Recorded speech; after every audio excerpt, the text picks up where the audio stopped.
Le texte que je vous propose est issu de Jean 1, verset 1. Je le lis donc.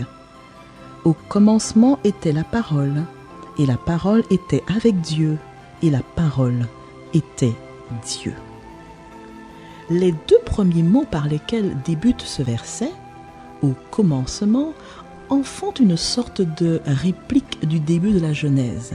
D'ailleurs, la Bible en français courant rajoute « au commencement, lorsque Dieu créa le monde ».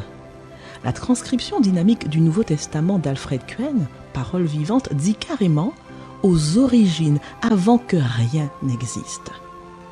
Au commencement donc était la parole, avec un P majuscule, comme s'il s'agissait d'un nom propre, d'une personne, ce qui est confirmé à la fin du verset. La parole était Dieu.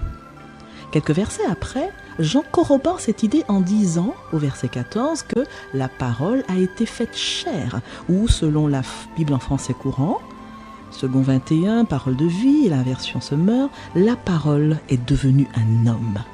Cette parole de Jean 1, verset 1 est donc Jésus, le Fils, expression de Dieu. Qu'enseigne ce verset ? Eh bien, reformuler ce verset comme s'il m'était personnellement adressé revient simplement à dire « Au commencement était la parole, et la parole était avec Dieu, et la parole était Dieu. » Par ce verset, Dieu m'interpelle en me rappelant qu'il a entamé une relation d'amour avec moi, en communiquant avec moi par la parole, Jésus-Christ.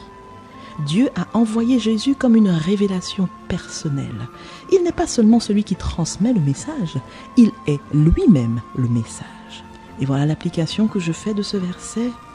Puisque Jésus-Christ est non seulement celui qui transmet le message, mais le message lui-même, je décide de passer chaque jour de cette année 2020 du temps à étudier la vie de Jésus au moyen de l'évangile de Jean notamment.